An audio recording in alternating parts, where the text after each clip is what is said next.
Владимир Владимирович, наши регионы Поволжья и Урала издревле славятся производством вкусного и полезного меда. И наш продукт этот продается не только у нас в стране, но и за рубежом. Но, к сожалению, на внутреннем рынке конкуренцию ему составляет продукция низкого качества. И, как мы вчера выяснили на площадках, виной этому несовершенство законодательства. Вот о проблемах пчеловодов расскажет один из производителей меда Дмитрий Николаев. Пожалуйста, Дмитрий.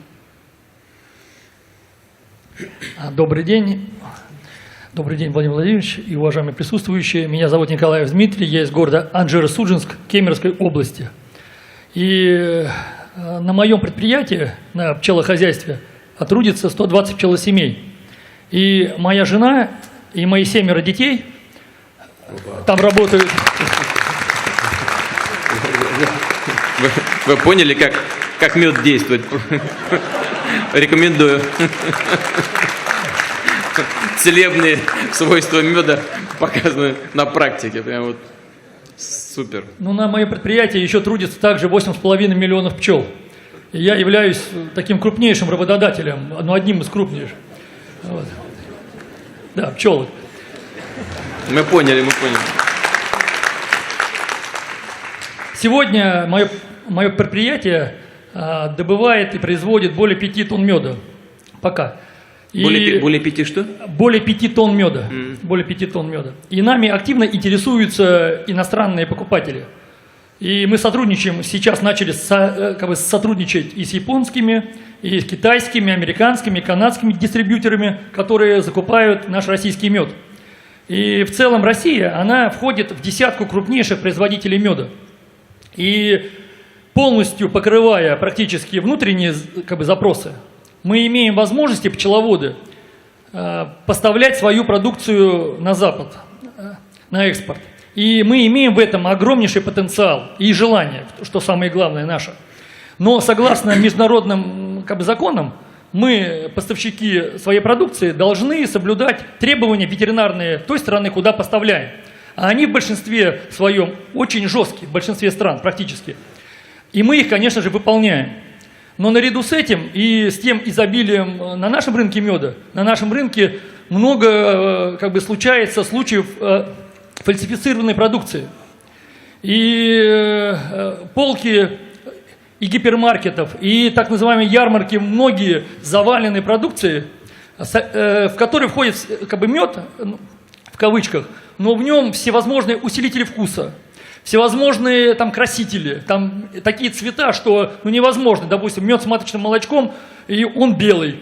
Да, сколько надо туда маточного молочка влить, чтобы он стал белым. Или мед, допустим, с прополисом зеленый. Здесь, понятное дело, что там происходит.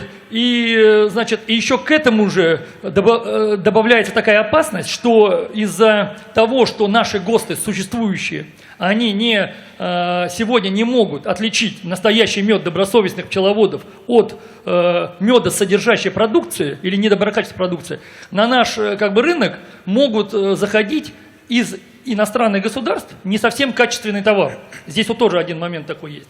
А ведь любое попадание в мед любых примесей или любое его механическое какое-то воздействие с ним или изменение его свойств должно исключить попадание на маркировку или на этикетку товара слова «мед», а называться, как это в других принято сферах, медосодержащей или медовой продукции.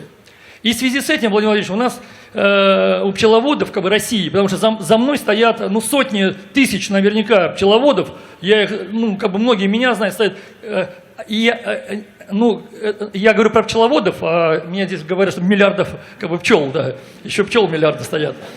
И мы предлагаем или мы просим, чтобы доработать уже существующие ГОСТы, чтобы прям было какое-то распоряжение, и внести в них критерии, четкие, отделяющие мед от медосодержащей продукции, и сформулировать требования к качеству и безопасности продукта. И тогда, Владимир Владимирович, если мы начнем работать, потому что у пчеловодов есть еще, я сейчас не буду о них говорить, но еще много проблем есть, очень важных, которые бы помогли нам развиваться, сделать этот рывок на экспорт и на внутренний рынок, на качество.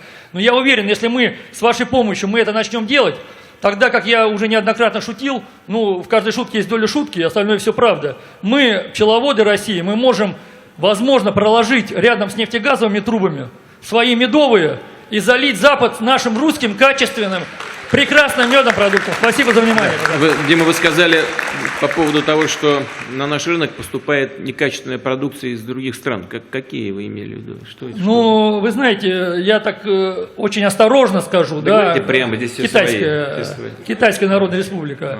Под видом сиропа, там, знаете, Владимир Владимирович, еще есть очень такие сейчас, ну, как бы они тоже, понимаете, они иногда закупают наши предприятия, допустим, в Алтайском крае.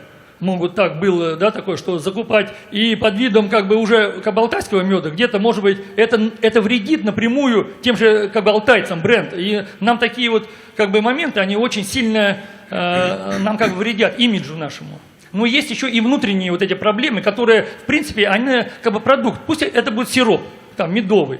Пусть это будет какой-то медовый продукт, там какой-нибудь там мед, там, допустим, там кандыковый, или мед там еще какой-то, который в природе даже не существует. Ну пусть это не мед будет, а пусть это будет, ну, медовые продукты. И люди за них, пускай не платят, допустим, там по 1000 рублей за литр, ну, а он стоит, соответственно, столько. А мед, чтобы он обрел свою, вот именно уникальную, свою, как бы легендарную, свою такую составляющую.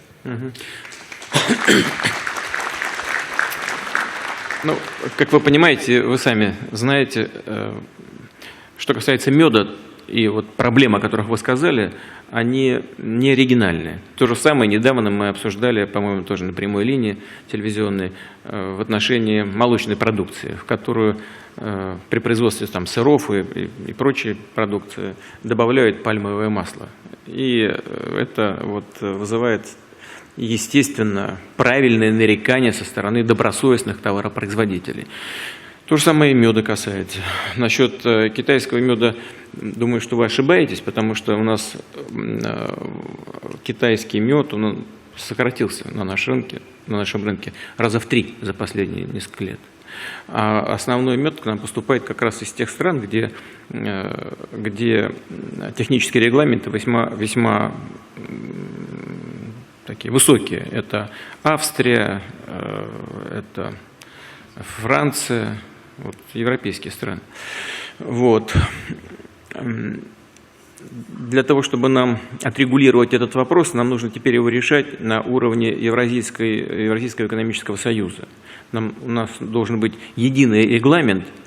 Вместе с тем я предвижу определенные сложности для того, чтобы продвигать вот этот товар на другие рынки, в том числе на европейские, потому что при всей своей внешней приверженности открытию рынков наши европейские коллеги, они по очень многим позициям свой рынок закрывают, как раз используя различные уловки, в том числе и технические регламенты. Но тем не менее работать можно, и мы будем работать. Я обязательно поручение такое соответствующим нашим структурам дам. А какие структуры? Это Минсельхоз. Пусть они поработают и в рамках Евразийского экономического союза и Евросоюза, пускай с коллегами поработают, и выработают единые стандарты и технические регламенты. Ну а у нас мед производится в основном населением, где-то до 90% меда производится в стране населением. Но надо отработать эти вещи, я согласен. То давайте поработаем. Главное, чтобы там не было никакой химии, чтобы люди наши знали, что покупают. И, безусловно, нужно в этих технических регламентах отразить всю составляющую, там, чтобы там ни лекарств не было дополнительных, ни которыми там пчел пичкают, ни сахара и так далее, ни красителей, как вы сказали. Там. Я первый раз услышал, что какие-то в мед добавляют еще, оказывается, усилители вкуса. Могут быть у меда усилители вкуса, я не понимаю, но вам виднее, наверное. Давайте поработаем. Точно, совершенно обещаю, вот такое поручение правительству, да. Большое спасибо.